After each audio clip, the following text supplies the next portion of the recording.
పల్నాడు జిల్లాలో పెన్షన్ వివాదం దాడికి దారితీసింది. రొంపిచెర్ల మండలం పరగటిచెర్లలో సామాజిక పెన్షన్ పంపిణీ విషయంలో లబ్ధిదారులకు మద్దతుగా నిలిచిన సిపిఎం నాయకుడు కామినేని రామారావు మీద దాడి జరిగింది.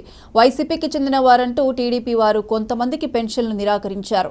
ఈ విషయాన్ని సిపిఎం నాయకుడు రామారావు కలెక్టర్ దృష్టికి తీసుకువెళ్లారు. అయితే తమ మీద ఫిర్యాదు చేశారన్న కోపంతో సిపిఎం నాయకుడు రామారావు మీద టీడీపీ వర్గీయులు మూకుమ్మడిగా దాడి చేశారు. గాయపడిన రామారావు నర్సరావుపేట ఏరియా ఆసుపత్రిలో చికిత్స పొందుతున్నారు. పార్టీ నాయకులు ఆయన్ను పరామర్శించారు.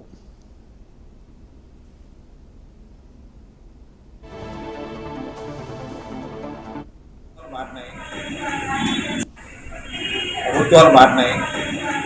ప్రభుత్వాలు మారిన ఈసారి దౌర్జన్యాలు జరుగుతున్నటువంటి చాలా ఉద్యోగస్తులు మంచిది కాదు.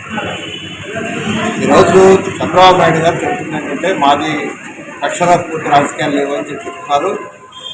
వైసీపీ ఎలా అయితే ఇంటింటికి పెన్షన్ పంచిందో మేము కూడా సచివాలయం ద్వారా ఇంటింటికి పెన్షన్ పంపిస్తామని చెప్పారు. దానికి భిన్నంగా రొంపిచెర్ల మండలం పరగటిచెర్లలో చాటింపు వేయించి ఒక చోట రమ్మన్నారు. లబ్ధిదారులందరూ వెళ్ళారు. అందులో కొద్దిమందిని మినహాయించి మిగతా వాళ్ళకి ఇచ్చారు. మీకు ఇవ్వమని చెప్పేసి ప్రకటించారు. మీరు వైసీపీతో ఉంటున్నారు, అందుకని మీకు ఇవ్వమని ప్రకటిస్తే వాళ్ళు సిపిఎం కార్యకర్త దగ్గరికి వస్తే సిపిఎం కార్యకర్త జిల్లా కలెక్టర్ ఆఫీస్కి తీసుకొచ్చారు.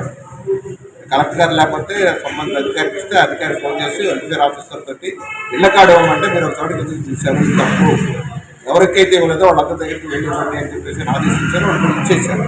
అది 2వ తారీఖు జరిగితే ఆ సమస్య పరిష్కారం అయిపోయింది.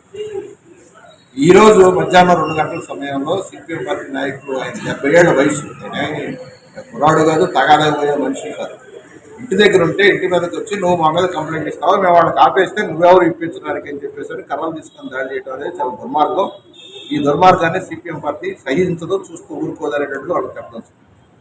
రెండవది, ప్రజలు మ్యాండేటరీగా అధికారం ఇచ్చారు, చాలా పెద్ద స్థాయిలో అధికారం ఇచ్చారు, ప్రతిపక్షం కూడా లేకుండా అధికారం ఇచ్చారు. ఇంకాస్త బాధ్యతాయుతంగా పాలన ఉండాలి. అందులో భిన్నంగా వ్యవహరిస్తే రాబోయే కాలంలో ఖచ్చితంగా సరైన పాఠం ప్రజలందరూ చెప్తారనేది సందర్భంగా వాటి దృష్టి తీసుకోవచ్చు. అందుకని ఈరోజు పోలీసులకి జరిగిన విషయాన్ని జరిగినట్టుగా పోలీసులు తెలియజేశారు. వెంటనే ఎఫ్ఐఆర్ నమోదు చేయాలి, వాళ్ళందరినీ అరెస్ట్ చేయాలి, కోర్టుకు హాజరుపడాలి. స్టేషన్ బెయిల్ ఇచ్చి వాళ్ళందరినీ ఇది చేస్తే ఇప్పుడు అధికార పార్టీ వాళ్ళందరూ నాయకులు ఫోన్లు చేస్తుంటారు, బెయిల్ కేసు కట్టినా పెద్ద లెక్కలో లేకుండా చేస్తారు. అట్లా కాదు, వాళ్ళందరూ కోర్టు ముందు హాజరుపడతారు. అట్లా చేస్తేనే రాబోయే కాలంలో ఇంకెవరు అట్లాంటి పనులు చేయకుండా ఉంటారనేది ఈ సందర్భంగా సిపిఎం పార్టీకి మేము విజ్ఞప్తి చేయదలుచుకున్నాం. ప్రభుత్వాలు మారినాయి. ప్రభుత్వాలు మారిన ఈసారి దౌర్జన్యాలు జరుగుతున్నటువంటి చాలా పశ్చిమ గోదావరి జిల్లా